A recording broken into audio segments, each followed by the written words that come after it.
ବନ୍ଧୁଗଣ, ଆଜିକାଲି ପ୍ରତ୍ୟେକ ବ୍ୟକ୍ତି ଜୀବନରେ ଆରାମ ଓ ଉନ୍ନତିର ବାଟ ଆପଣାଇଥାନ୍ତି। ପ୍ରତ୍ୟେକ ବ୍ୟକ୍ତିର ଇଚ୍ଛା ରହିଥାଏ ଯେ ନିଜକୁ ସମ୍ମାନ ମିଳୁ, ନିଜର କାମ ହେଉ, ଉଚ୍ଚରେ ରହୁ ଏବଂ ଘର ପରିବାର ଉନ୍ନତି ହେଉ। କିନ୍ତୁ ସେ କେବେ ବି ଭାବିନଥାଏ ଯେ ଏସବୁ ଆବଶ୍ୟକତା ଜୀବନରେ କାହିଁକି ହୋଇଥାଏ। ବନ୍ଧୁମାନେ, ବ୍ୟକ୍ତି ଜୀବନରେ ଅକ୍ଳାନ୍ତ ପରିଶ୍ରମ କରି ମଧ୍ୟ ସଫଳତା ପାଇପାରେ ନାହିଁ। ତେବେ ରାମଚରିତମାନୁଷର ରଚୟିତା ତୁଳସୀ ଦାସ କହିଛନ୍ତି, ପ୍ରତ୍ୟେକ ବ୍ୟକ୍ତି ସଫଳତା ପାଇବା ପାଇଁ 6ଟି ମନ୍ତ୍ର ଜାଣିବା ନିହାତି ଜରୁରୀ ଅଟେ। ଆସନ୍ତୁ ଜାଣିବା ବିସ୍ତାର ଭାବେ। ଭିଡ଼ିଓଟିକୁ ଆଗକୁ ବଢ଼ିବା ପୂର୍ବରୁ ଭିଡ଼ିଓଟିକୁ ଗୋଟେ ଲାଇକ୍ କରି ଚ୍ୟାନେଲଟି ଗୋଟେ ସବସ୍କ୍ରାଇବ୍ କରିଦିଅନ୍ତୁ। 1. ତୁଳସୀ ଦାସ କହିଛନ୍ତି, ମଧୁର ବାଣୀ କହିବା ବ୍ୟକ୍ତି ସବୁବେଳେ ଖୁସିରେ ରହିଥାନ୍ତି।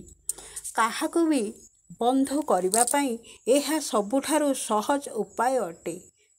ତେଣୁ ପ୍ରତ୍ୟେକ ବ୍ୟକ୍ତିକୁ କଠୋର ବଚନ ତ୍ୟାଗ କରି ମିଠା ବଚନ କହିବା ଉଚିତ। 2. ତୁଳସୀ ଦାସଙ୍କ କହିବା ଅନୁଯାୟୀ ଭଗବାନ ରାମଙ୍କ ଉପରେ ବିଶ୍ୱାସ କରି ଆରାମରେ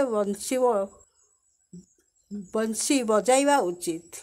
ଏହାଦ୍ୱାରା ଦୁନିଆରେ କିଛି ବି ଅସମ୍ଭବ ହେବ ନାହିଁ, ଆଉ ଯାହା ହେବ କେହି ଅଟକାଇ ପାରିବେ ନାହିଁ।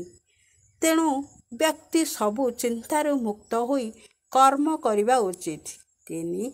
ତୁଳସୀ ଦାସ କହିଛନ୍ତି, ବର୍ଷା ଋତୁରେ ବେଙ୍ଗର ଧ୍ୱନି ଏବେ ଅଧିକ ହୋଇଯାଏ ଯେ କୋଇଲିର ମିଠା ବାଣୀ କିଛି ବି କାମ କରେ ନାହିଁ।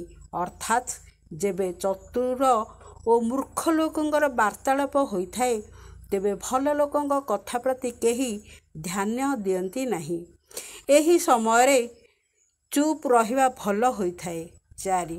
ତୁଳସୀ ଦାସ କହିଛନ୍ତି, ଗୁରୁ ଦେଇଥିବା ଶିକ୍ଷାକୁ ଯେଉଁ ବ୍ୟକ୍ତି ସମ୍ମାନ କରନ୍ତି ନାହିଁ ଓ ତାହାକୁ ପରିହାସ କରିଥାନ୍ତି, ପରବର୍ତ୍ତୀ ସମୟରେ ଅନୁତାପ କରିଥାନ୍ତି।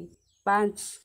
ତୁଳସୀ ଦାସ କହିଛନ୍ତି, ମୁଖ୍ୟ ଓ ମୁଖିଆ ସମାନ ହୋଇଥିବା ଦରକାର। ଏହାର ଅର୍ଥ ଖାଇବା ପିଇବା ପାଇଁ ମଣିଷ ଏକାକୀ କରିଥାଏ, କିନ୍ତୁ ବିବେକ ସବୁଙ୍କର ପାଳନ ପୋଷଣ କରିଥାଏ। 6. ଶେଷରେ ତୁଳସୀ ଦାସ କହିଛନ୍ତି, ସମୟ ହିଁ ମଣିଷକୁ ସର୍ବଶ୍ରେଷ୍ଠ ସ୍ଥାନକୁ ନେଇଥାଏ। ସମୟ ମଣିଷକୁ ଦୁର୍ବଳ ବନାଇ ଦେଇଥାଏ। ତେବେ ଏହା ଥିଲା ତୁଳସୀ ଦାସ କହିଥିବା ସେହି 7ଟି ମନ୍ତ୍ର, ଯାହାକୁ ପ୍ରତ୍ୟେକ ବ୍ୟକ୍ତି ନିଜ ଜୀବନରେ କାର୍ଯ୍ୟକାରୀ କରିବା ଉଚିତ।